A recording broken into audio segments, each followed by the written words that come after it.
Welcome everyone to as an otaku. मैं डीवो वापस आ गया हूँ एक नए वीडियो के साथ। हम सभी को एनिमे देखना बहुत पसंद है, राइट? लेकिन अगर कभी हमसे पूछा जाए कि हमारा फेवरेट एनिमे क्या है, तो मेजॉरिटी ऑफ द टाइम्स वो शोनेन एनिमे ही होगा। मोस्ट शोनेन एनिमे एक ही टाइप की प्लॉट एलिमेंट्स को कैरी करती है through out the story, but somehow वो अपने दिलों को छू जाता है और इसका एलिमेंट काबिल तारीफ है।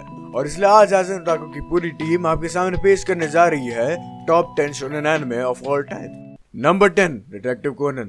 Case Closed aka Detective Conan is a shonen mystery series जो फॉलो करती है शिंजी कुडो को, जो एक हाई स्कूलर है लेकिन वो पुलिस को बहुत क्राइम केसेस में हेल्प करता है। लेकिन एक दिन शिंजी को ब्लैक ऑर्गेनाइजेशन कैच कर लेती है और उसे टॉर्चर करती है। टॉर्चर के बाद उसे एक सीक्रेट एक्सपेरिमेंटल जूस पिलाया जाता है जिससे वो एक बच्चा बन जाता है, ताकि किसी को उसकी आइडेंटिटी के बारे में पता ना चले। वो कोनन एदोगावा का नाम धारण कर लेता है और एक प्राइमरी स्कूल ज्वाइन करके वहाँ पर फेमस डिटेक्टिव बन जाता है। Later on, he somehow befriends Ranmuri और वो अपने दोस्त के साथ उसके father Kogoro Mouri, who coincidentally works as a detective, उनकी मदद करने लग जाता है। इसी तरह वो उनकी हेल्प करके और कभी कभार वॉइस चेंजर की हेल्प लेके उनकी आवाज से पुलिस टीम को लीड करना चालू कर देता है। वो केसेस को सॉल्व करता रहता है in hopes to meet the black organisation again, ताकि वो एक एंटीडोट मांग सके and he can go back to his real self. Detective Conan की हर एक कहानी में कोई नया विलन आता है। कोनन उसको रोकने के लिए हर बार एक नया प्लान बनाता है, लेकिन हर आर्क पर बहुत अच्छे से डिटेलिंग की गई है और शायद इसी वजह से मांगा 99 वॉल्यूम्स तक चली थी। Moving on to number 9, Hunter Hunter. Yes, by the way guys, इसको हंटर हंटर प्रोनाउंस करते हैं, हंटर एक्स हंटर नहीं। Thank you very much.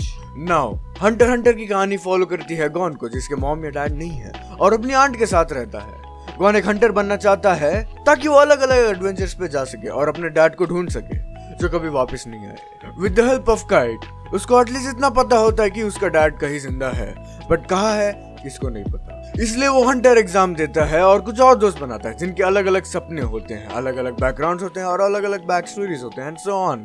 Hunter x Hunter is regarded one of the best shonen anime of all time. It has got some of the best fight scenes in entire anime history. Moreover, Hunter x Hunter is also termed as the best anime of the decade. और शायद ये ऐसा पहला anime था जिसने पूरी shonen genre को redefine किया है from time to time. Number 8, Dr. Stone. On that perfectly normal day, पूरी humanity किसी तरह freeze हो गई और एक पत्थर बन गई। But कुछ 3700 years बाद एक 15 साल का जीनियस बच्चा सेंकु इशिकामी का जन्म होता है। Well, not exactly जन्म होता है, he just wakes up from this slump. With his knowledge of science, वो कुछ दिनों में अपने दोस्त ताइजू ओकी को रिवाइव कर लेता है। और उसे पता चलता है कि नाइट्रिक एसिड से ह्यूमंस का रिवाइवल हो सकता है। Soon, वो एक डिमोनिकली स्ट्रॉन्ग मार्शल आर्टिस्ट सुकासा शिशियो और उसके क्लासमेट्स को रिवाइव कर लेता है। सेंकु फाइनली डिसाइड करता है कि he will revive the entirety of humanity and then quite literally speed run the world to the world it was 3700 years ago. But Tsukasa begs to differ. Tsukasa को लगता है कि सिर्फ उन्हीं लोगों को रिवाइव करना चाहिए who actually deserve it और बाकी सब लोगों को मार डालना चाहिए, जैसे कि क्रिमिनल्स को मार डालना चाहिए and the only good people, the only talented people should stay alive. Now ये बात सेंकु को obviously पसंद नहीं आई and Tsukasa being quite intelligent, he figures out कि सेंकु doesn't like this and he will find a way to stop Tsukasa, and that's the beginning of the Stone Wars. Number 7, Dragon Ball. Dragon Ball की कहानी follow करती है संगोकू को। Goku leads quite a normal life before he befriends Bulma. Spoiler, he's not human. और उसके साथ 7 dragon balls ढूंढने के लिए निकल जाता है। As legend said, अगर किसी ने 7 ड्रैगन बॉल्स कलेक्ट कर लिया तो शेनलॉन्ग नाम के एक ड्रैगन को समन करके अपनी कोई भी एक विश मांगी जा सकती है। Fun fact about Dragon Ball, Dragon Ball की कहानी लिखी आकिरा तोरियामा ने, जिसने लिखी है Doctor Slump. He got tired of Dr. Slump and started writing another story, which was Dragon Ball. He began writing Dragon Ball in one shot, naming it Dragon Boy, because his editors told him कि यार Dr. Slump को and करने से पहले you will have to start a new series. ये तुम्हें पसंद हो या ना हो, but you have to do it. And then he based Dragon Boy off from an ancient Chinese legend, Journey to the West, and well, that was the birth of Dragon Ball. Number 6, Attack on Titan. Now, Attack on Titan has always been a fan favorite. उसका पहला season जो था, it was well quite legendary, but उसका second और third season couldn't amass that much fame, so well उसकी rating जरा नीचे चली गई। But anyway, Attack on Titan की स्टोरी टेक प्लेस करती है इन अ फैंटेसी वर्ल्ड जहाँ पर टाइटन्स की कहर की वजह से अपने आप को 3 दीवार के अंदर कैद करके रख लेती है। इन्हीं वॉल्स के पीछे टाइटन्स पिछले 100 सालों से तोड़ नहीं पाए। लेकिन ऑन दैट फेटफुल डे एक स्पेशल टाइटन, कोलोसल टाइटन और उसके साथ एक आर्मर्ड टाइटन इन वॉल्स को तोड़ देते हैं। बहुत से टाइटन शिगाशिना डिस्ट्रिक्ट को और वॉल मरिया को पूरी तरीके से इनहैबिट कर लेते हैं। बहुत ही मुश्किल से अपने प्रोटैगनिस्ट एरन येगर, उसके दोस्त आर्मिन ऑल्ड्रेड और मिकासा एकरमैन इस टाइटन टेक ओवर को एस्केप कर लेते हैं।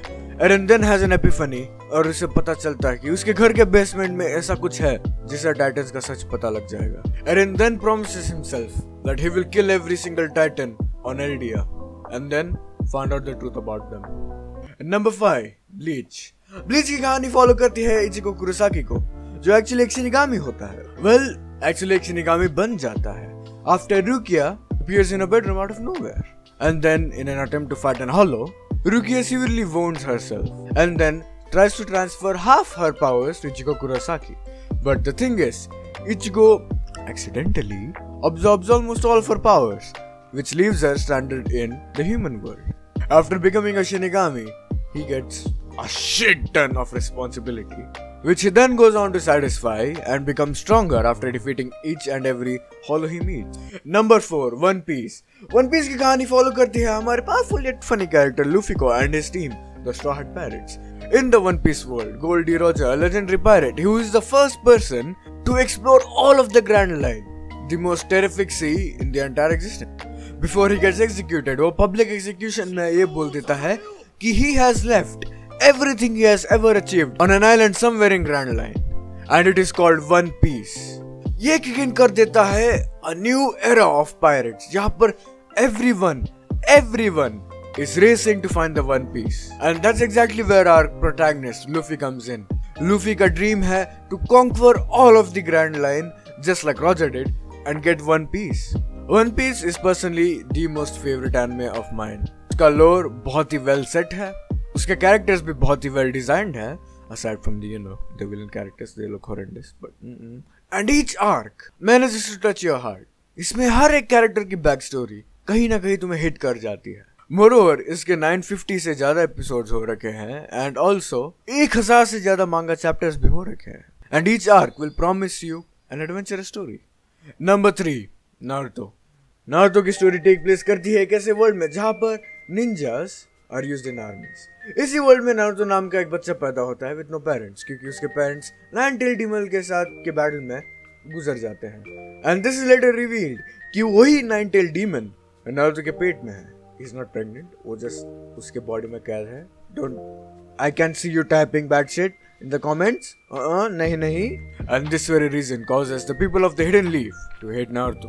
Naruto gets envious of every single kid out there जिसको पेरेंट्स का प्यार मिल रहा है, जिसको एक कंपेनियनशिप मिल रही है, but उसे नहीं मिल रही। And he starts becoming mischievous to gain attention. वो क्लास का क्लाउन बन जाता है और टीचर्स को बहुत परेशान करता है, but then he starts learning from everything.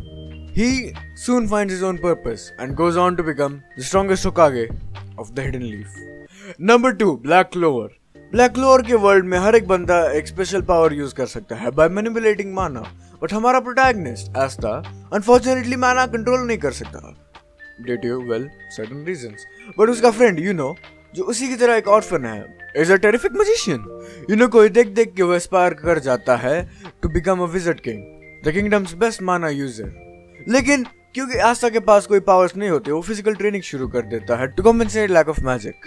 On the day of grimoire selection Asta को मिल जाता है सरप्राइजिंगली एक 5 leaf clover book, and Asta becomes a misfit, but soon is accepted by Black Bulls led by Yami. Now before we continue to number 1, ये हमारे honourable mention Jujutsu Kaisen. Jujutsu Kaisen की story take base करती है एक parallel universe में जहां पर humans के नेगेटिव इमोशंस, उनके अंदर की कर्स एनर्जी जिसे वो कंट्रोल नहीं कर सकते, वो बाहर आ जाती है और कर्सेस के नाम के क्रीचर्स में फॉर्म ले लेती है। इमेजिन किसी बच्चे को जिसने वर्ल्ड्स ग्रेटेस्ट कर्स को फॉर्म दिया हो जस्ट बिकॉज किसी ने उसकी लॉलीपॉप छीन ली। और अपने ही इस वर्ल्ड में यूजी नाम का लड़का है जो एक्चुअली स्पोर्ट्स में बहुत टैलेंटेड होता है। No scratch that, he is a monster. The guy can run 50 meters in 3 seconds. नहीं भाई, मजाक चल रहा है ये? Okay, jokes aside. Yuji is a guy who shows promise in the athletic world. But the thing is, उसके जो grandfather है जो डेथ बेड पे है, he wants to spend time with him, he wants to tend to him. That's why he joins the occult club where he can be a ghost member. एक दिन जब वो अपने ग्रैंडफादर के साथ एक लास्ट कॉन्वर्सेशन होल्ड करता है before his grandfather passes away, his last words were, don't die a lonely death like I do. This hits Yuji, and then he aspires to be a person who has a lot of people beside him when he breathes his last. And soon one thing leads to another, और अपना प्यारा सा जो इतादोरी Yuji जो है, he swallows the finger of Rome Sukuna, which, well, makes him harbor Rome Sukuna in his body. How fun! Gintama is an action comedy manga which is very unique, because not only does it, well, go batshit crazy with its comedic features, but also it actually holds a really dark story. गिंतामा की कहानी take place करती है एडो period में, which is 14th to 13th century Japan. Then there's suddenly an alien invasion, and then they actually take over. इस invasion में the aliens win, and then they impose a rule for like killing all the samurais, which causes a near extinction of samurais. In samurais में से एक था अपना गिंतो की सकाता, who quit being a samurai and then started his agency where he does odd jobs along with Shinpachi and Kagura. Now, अगर आप इस anime को चालू कर रहे हो और आपको स्टार्टिंग में दिख रहा होगा कि dude, this is just a random comedy anime, and you're wrong. The story gets more complex in this nicely fitted lore. My Hero Academia. My Hero Academia जो है वो एक टेक प्लेस करती है उस दुनिया में जहाँ पर सबके पास एक यूनिक पावर होती है, और उस पावर को नाम दिया गया है क्वर्क्स. वर्ल्ड की 80% पॉपुलेशन के पास किसी न किसी टाइप की पावर्स होती है, लेकिन हमारा protagonist Izuku Deku Midoriya is just like any other shonen anime, एकदम पावरलेस है, but he still aspires to be a super hero. He wants to follow in the footsteps of All Might, the number 1 hero. एक दिन एक villain attack करता है and his best friend who has a god complex, Katsuki Bakugo, well, attacks the villain and he gets his ass handed, not gonna lie. But Deku sees this and he's like, भाई अपन को यहाँ पर hero play करना पड़ेगा, अपन को अपने बच्चे को बचाना पड़ेगा. And that does not go well. But it does. Because All Might appears, takes care of the villain, and then Deku meets All Might. All Might then after a while decides to give one for all his square to Deku. And then Deku की journey start होती है where he learns how to control this power and learning the way of the hero. Moving on to number 1, Full Metal Alchemist Brotherhood. IMDb के हिसाब से full metal alchemist brotherhood या फिर FMAB one of the best anime माना जाता है. इस anime world में अल्केमी नाम की एक कला है जिससे कोई भी बंदा किसी चीज को भी बना सकता है एंड तोड़ भी सकता है, लेकिन मैजिक नहीं है, क्योंकि अगर किसी को कोई चीज बनाना है तो उसको इक्वल वैल्यू की चीज देनी पड़ेगी. यही है लॉ ऑफ इक्विवेलेंट एक्सचेंज. लेकिन अल्केमी में एक टाबू है, एज लेजेंड सेड, किसी को भी नहीं करना चाहिए, और वो है ह्यूमन ट्रांसम्यूटेशन, जिसमें तुम किसी भी मरे हुए आदमी को जिंदा कर सकते हो, बट एट अ प्राइस. और यहीं पर दो भाई एडवर्ड और अल्फोंस अपने माँ को जिंदा करने के चक्कर में लगे रहते हैं. इस प्रोसेस में something goes horribly wrong and Alphonse loses his body and Edward loses his right arm and left leg. But somehow Edward अपने बड़े भाई की बॉडी को एक आर्मर में फिक्स कर देता है. And here starts the journey of Ed and Al, जो अपनी बॉडी को वापस लेने के लिए आर्मी ज्वाइन कर लेते हैं और अल्केमी में मास्टरी प्राप्त कर लेते हैं. इस स्टोरी की world building, character development and character introduction with character designs are top notch. Plus the story and the lore is well fitted and they both support each other and complement each other so well. Moreover इसका pre world war 2 setting भी इस anime को बहुत अलग सी chills देती है. This story heavily relies on British and American setting, और शायद इसीलिए आउटसाइड ऑडियंस ने भी इसको इतना पसंद किया. And that was the end of our list. This was the top 10 shonen anime of all time.